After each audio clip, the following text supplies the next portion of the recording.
নমস্কার বন্ধুরা, কেডিটি kitchen and ব্লগে তোমাদেরকে স্বাগত জানাই। আশা করি তোমরা সবাই খুব ভালো আছো এবং তোমাদেরই ভালোবাসায় আমিও খুব ভালো আছি। আজকে আমি তোমাদের সঙ্গে পুঁই চিংড়ির একটা রেসিপি শেয়ার করতে চলেছি। আশা করি তোমাদের ভালোই লাগবে। তার জন্য আমি দেখো এখানে চিংড়ি মাছ ধুয়ে নুন হলুদ মাখিয়ে ম্যারিনেট করে রেখেছি। এবার প্রথমে আমি গ্যাসটা অন করে দেব।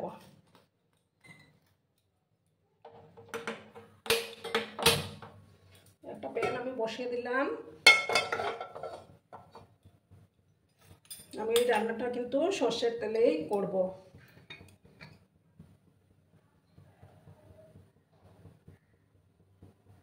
সর্ষের তেলটা আমি দিয়ে দিলাম। তেলটাকে ভালো করে আমি গরম করে নেব। ভিডিও দেখার শুরুতেই কিন্তু একটা লাইক করতে তোমরা ভুলো না বন্ধুরা। তোমরা লাইক করলে ভিডিও বানানোর উৎসাহটা অনেক বেড়ে যায়। আর প্রচণ্ড গরম পড়েছে, গরমে তোমরা বেশি বেশি করে জল খেও, মানে ঘরের ভিতরে টেকাই যাচ্ছে না, প্রচণ্ড গরম।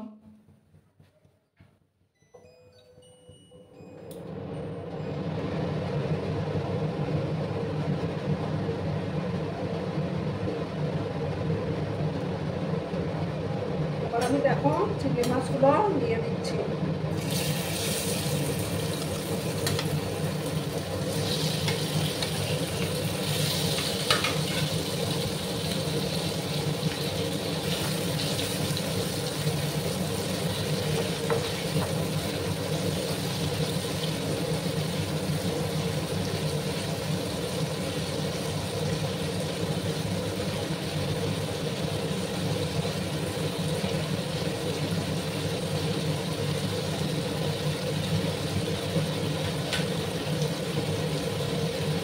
বেশি কড়া করে কিন্তু আমি চিংড়ি মাছগুলোকে ভাজবো না, কারণ চিংড়ি মাছ বেশি কড়া করে ভাজা করে শক্ত হয়ে যায়।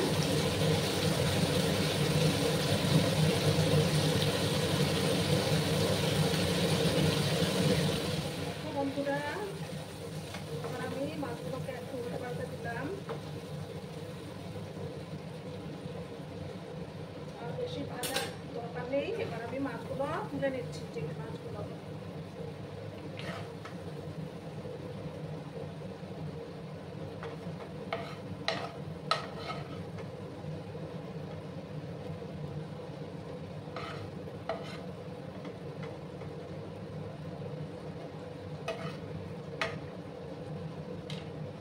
এবার আমি আর একটু তেল দেবো এটার মধ্যে।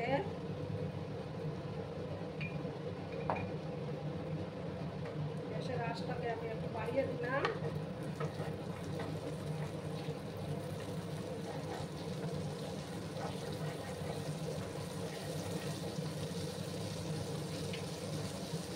এবার দেখো একটা তেজপাতা দিয়ে দিলাম আমি, আর হাফ স্পুনের মতো এই যে 5 ফোড়ন দিলাম। ফোড়নটাকে 30 সেকেন্ডের মতো একটু ভাজা ভাজা করে নেব।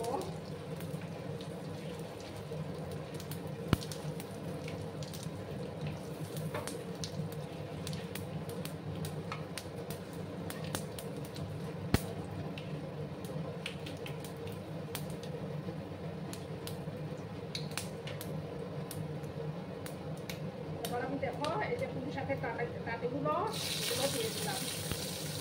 গ্যাসের আঁচটাকে কমিয়ে দিলাম। তারপর এই যে মিষ্টি কুমড়ো,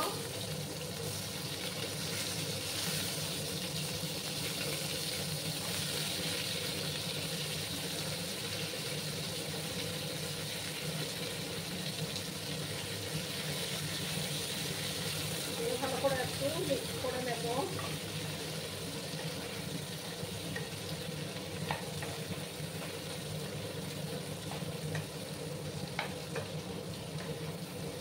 এবার আমি পরিমাণ মতো হলুদের গুঁড়োটা অ্যাড করে দিচ্ছি।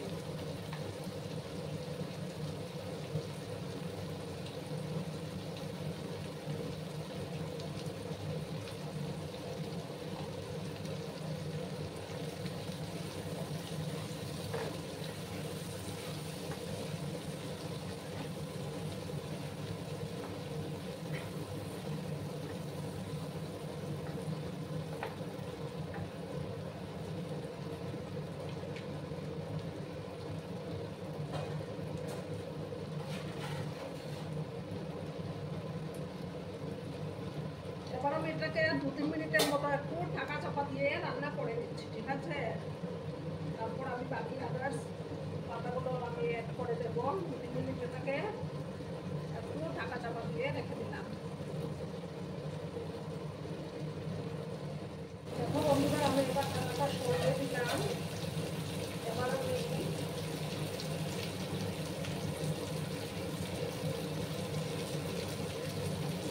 এক চামচ ধনিয়া গুঁড়ো দিলাম আর 1 চামচ জিরে গুঁড়ো দেবো।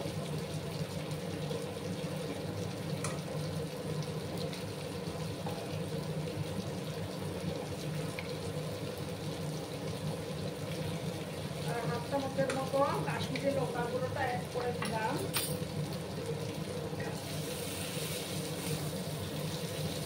দিয়ে ভালো করে আমি মশলাটাকে মিক্স করে নেব।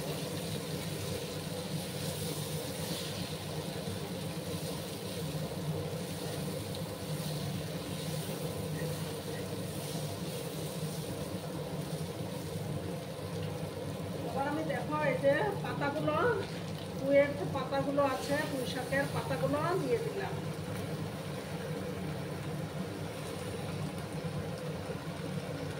গ্যাসের আঁচটাকে কমিয়ে রাখলাম। এবার আমি পরিমাণ মতো লবণটা অ্যাড করে দিচ্ছি।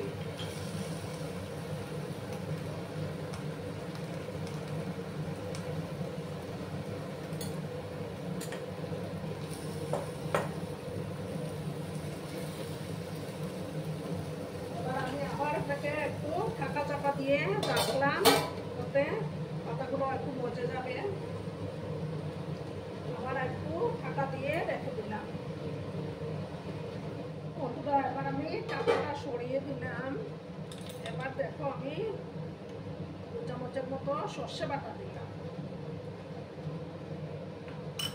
আর 4টা চেরা কাঁচা লঙ্কা আমি দিয়ে দিলাম।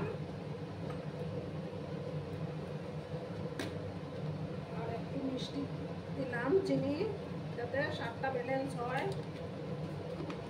দিয়ে ভালো করে এবার মিক্স করে নেব।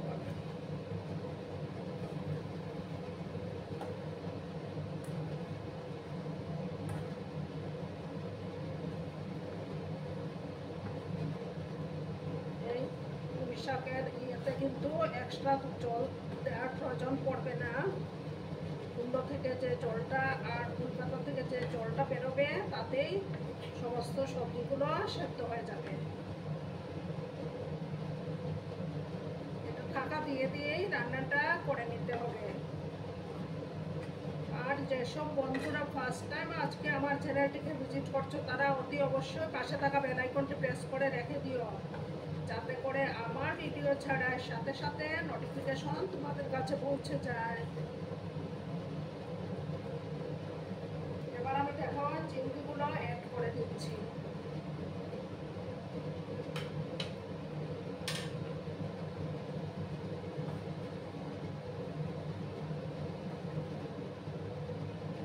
গরম ভাতে খেতে কিন্তু দারুণ লাগে।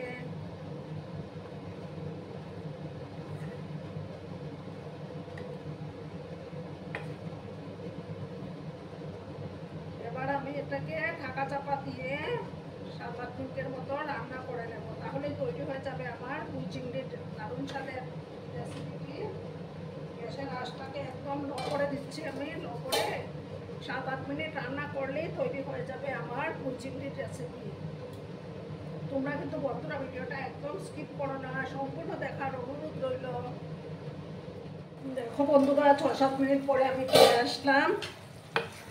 দেখো কত সুন্দর এসছে আমার তরকারির কালারটা। আমার পুঁই চিংড়ির রেসিপি অলমোস্ট ডান।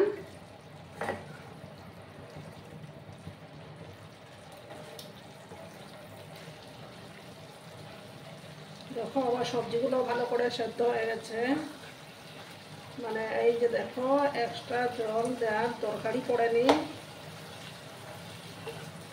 এবার আমি গ্যাসটা অফ করে দিচ্ছি। অফ করে তারপর আমি পরিবেশন করে দেব। দেখো বন্ধুরা, আমি সার্ভ করে দিয়েছি। কেমন হয়েছে অবশ্যই কমেন্ট করে বলো। কিন্তু তোমাদের এই মিষ্টি মিষ্টি কমেন্টগুলো পড়তে আমার কিন্তু দারুণ লাগে। আর এতক্ষণ ধরে আমার ভিডিওটার সাথে পাশে থেকে আমাকে এতটা সাপোর্ট করার জন্য তোমাদেরকে আবারও জানাই অনেক অনেক ভালোবাসা এবং অনেক অনেক ধন্যবাদ। ততক্ষণে তোমরা সবাই খুব ভালো থেকো, সুস্থ থেকো, আনন্দে থেকো। আর আমার ভিডিওটার কোনো অংশেও যদি তোমাদের একটুও ভালো লাগে তাহলে অবশ্যই তোমাদের প্রিয়জনদের মাঝে শেয়ার করে দেওয়ার অনুরোধ রইল। ধন্যবাদ।